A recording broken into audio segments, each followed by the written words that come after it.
My name is Amaka. And if you had told me 2 years ago that I would fall in love with the very man I was sent to destroy, I would have laughed in your face. Let me tell you how it all started.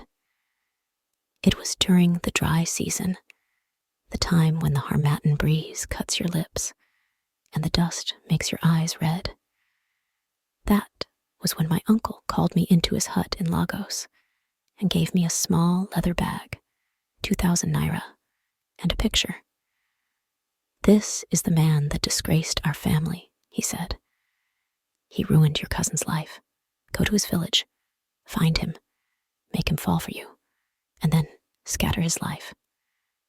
I was only 20 then, confused, angry, and jobless. My cousin Neka had just died, and nobody ever told me why. The only name they mentioned was Obinna from Umuleke.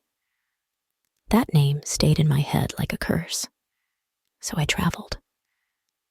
When I got to Umuleke, I pretended to be a trader's niece looking for where to start a new life. I started selling fried yam and akara by the junction. That was when I first saw him. Obinna. He was tall, dark, with a limp on his left leg. But his smile? It could calm thunder. He bought akara from me every morning. Never said much, just smiled and paid double the price. People in the village called him the Quiet One, said he was cursed with sorrow. I was supposed to get close to him and ruin his name. But instead, I started to like him. We talked about little things: rain, the price of onions, the goat that always entered my shop. I found myself waiting for him every morning. My hands would shake when I saw him coming. I forgot why I came, until one day he invited me to his house.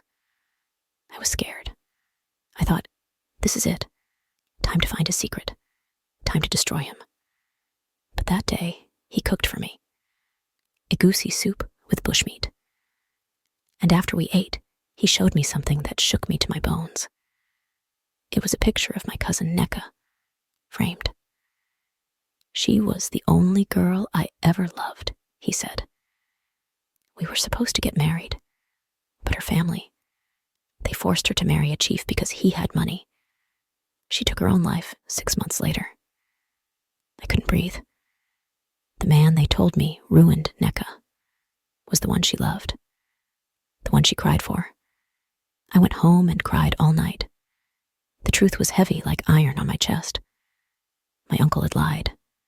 My family had lied. I came to destroy an innocent man. But I had already fallen in love with him. We started a quiet relationship. Nobody knew. We'd meet in the bush path and talk for hours.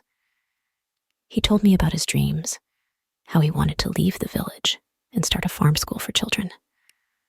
I listened. I laughed. I healed. Until the day my uncle came to the village. He saw us together. And just like that, everything scattered. They dragged me to the village square and called me a witch. Said I came to seduce Obinna and use his destiny. My uncle brought fake letters, fake witnesses. He told the elders I confessed to him that I wanted to kill Obinna. I was tied up, beaten, and Obinna was crying. Real tears. "I love her," he shouted. "She's not a witch. She's not evil." The elders didn't want to hear. The village had already made up its mind. But then, something happened. Mama Uju, an old woman from the village, stood up. She walked slowly to the middle of the square and shouted, "Enough!" She said she knew the truth about Neka's death. That she was the one Neka had run to the night she drank poison. And that she told her everything, how her family betrayed her, and how Obinna was the only man she ever loved. That day, the whole village went quiet. The rope on my hands was cut. Obinna held me. He didn't say a word, but his arms were shaking. He looked at me with tears. "Why didn't you tell me you were Neka's cousin?" And I said the only thing I could. I didn't know the truth until I met you. We left the village that night, with nothing. No clothes, no money, just love and guilt. Today, we live in a small town. Obina teaches children how to farm. I run a small canteen.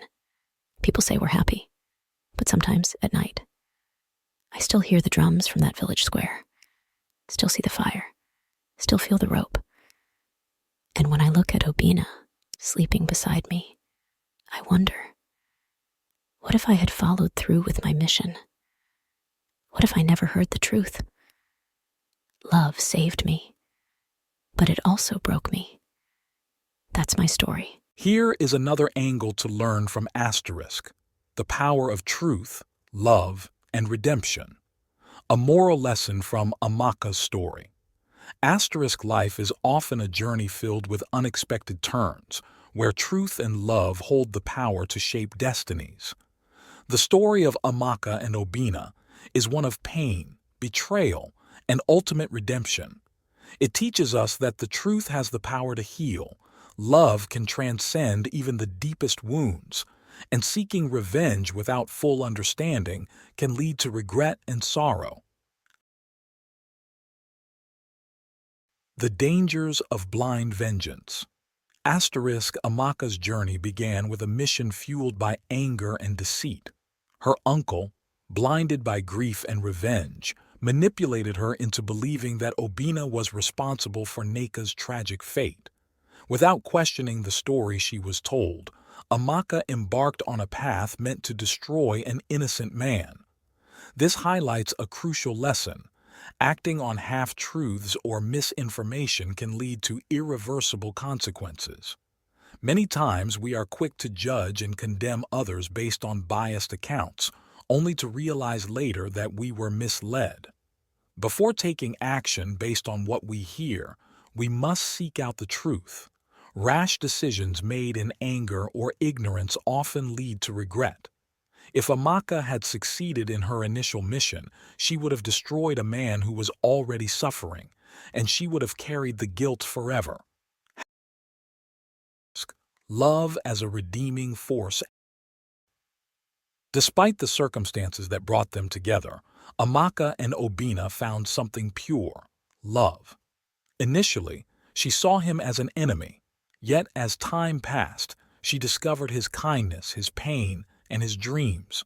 This teaches us that love, when genuine, does not recognize barriers of past mistakes or imposed hatred. It transforms, heals, and reveals truths hidden by prejudice and misunderstanding. Love allowed Amaka to see beyond her mission of vengeance and into the heart of a man who had suffered just as much as she had. It was love that gave her the courage to stand against her family's deception, and it was love that ultimately led them to a new life. In our own lives, choosing love over hate can change not only our perspectives, but also our destinies. Asterisk. The power of truth and courage. Asterisk. In the village square, Amaka was accused and condemned based on lies. Her uncle used deception to turn the villagers against her, just as he had twisted the story of Neka's death. Yet, it was an old woman, Mama Uju, who brought the truth to light. This moment in the story reminds us of the power of truth, even in the face of overwhelming opposition. Sometimes, the truth is hidden beneath layers of lies and manipulation, but it always has a way of surfacing. The courage to speak up, even when it is dangerous or unpopular, can change lives. If Mama Uju had stayed silent, Amaka might have been lost forever. In our own lives, we must strive to be voices of truth and justice, no matter the cost. Forgiveness and redemption. Amaka's story could have ended in bitterness, toward her family for deceiving her, toward the village for condemning her, or even toward herself for almost destroying an innocent man. Instead, she chose a path of redemption. She and Obina left behind the pain and betrayal to build a new life, where he could teach children and she could run a canteen. Forgiveness does not mean forgetting or excusing the wrongs done to us, but rather choosing peace over resentment. Amaka and Obina could have remained trapped in the pain of the past, but they chose to move forward. This is a powerful lesson. We cannot always change what has happened, but we can decide how we respond to it. Final thoughts. Amaka's story could have ended in bitterness, toward her family for deceiving her, toward the village for condemning her, or even toward herself for almost destroying an innocent man. Instead, she chose a path of redemption. She and Obina left behind the pain and betrayal to build a new life, where he could teach children and she could run a canteen. Forgiveness does not mean forgetting or excusing the wrongs done to us, but rather choosing peace over resentment.